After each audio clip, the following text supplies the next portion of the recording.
একজন পুরুষ কেমন স্ত্রী অপছন্দ করে? প্রথমেই আসে আদবহীন নারী। যে নারী ইসলাম ও শরীয়তের কোনো আদব ও নিয়মের ধার ধারে না, যা ইচ্ছা পড়ে, যেমন ইচ্ছা তেমন আচরণ করে। তারপরে আসে ধোঁকায় পড়ে থাকা নারী। যে নারী তার আশেপাশের লোকদের সামনে অহংকার করে বেড়ায়, অন্যদের সামনে ভাব নেয় যে তাকে বিয়ে করার মতো কোনো পুরুষ পৃথিবীতে অভাব নাই। মিথ্যাবাদী নারী। মিথ্যাবাদী নারী হচ্ছে সবচেয়ে বিপজ্জনক নারীদের মধ্যে এক প্রকার।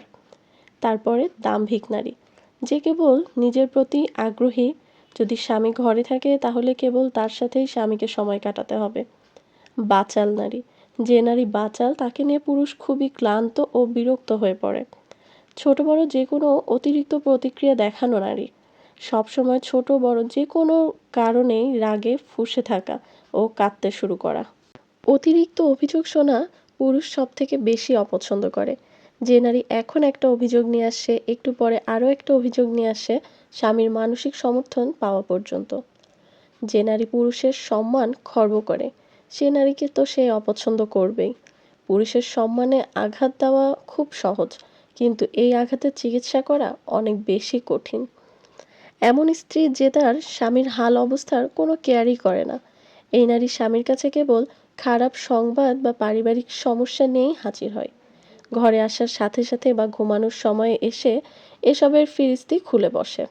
তার স্বামী চিন্তিত থাকে, আর সে একগালে হাসতে থাকে বা স্বামীর নিন্দা করে, তাকে ধমকাতে থাকে। বাজারমুখী নারী, যে নারী সবসময় বাজারে গিয়ে কেনাকাটা করতে পছন্দ করে, আর কখনো সে এটাতে পরিতৃপ্ত হয় না। গীবতকারী নারী, যে নারী সব সময় গীবত আর ঝগড়া নিয়েই পড়ে থাকে। এরপরে আসে যে নারী স্বামীর ছাড় দেওয়াকে দুর্বলতা মনে করে।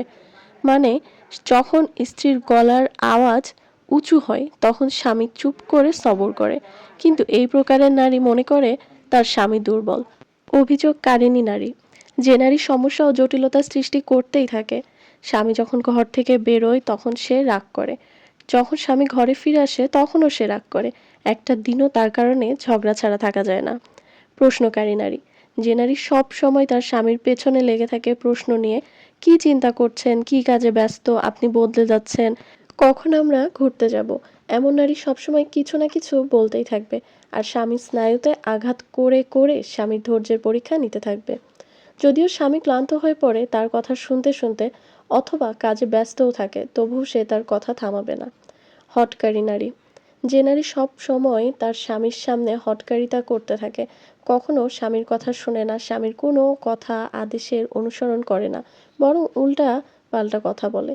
সে তার অভিমতের ওপরই সবসময় দৃঢ় থাকে, খুব কমই তার স্বামীর কথায় তার মন ভেজে। এরপরে আসে উদাসীন নারী, যে নারী নিজের খেয়াল রাখে না, নিজের কাপড় চোপড়ের খেয়াল রাখে না, বাড়ির পরিষ্কার পরিচ্ছন্নতার খেয়াল রাখে না।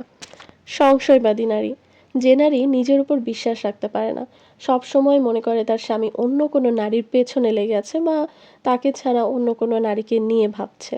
এরপর সে তার স্বামীর পেছনে পড়ে যায়। তার সন্দেহ ঠিক না ভুল, সে তালাশ করে তার স্বামীর পকেটে, স্বামীর অফিসের কাগজপত্রের ভেতরে বা তার ব্যক্তিগত লাইব্রেরিতে বা সংশয়ের অনুকূলে কোনো প্রমাণ পাওয়া যায় কিনা। আমি জানি না, কথাগুলো হয়তো অনেকের কাছে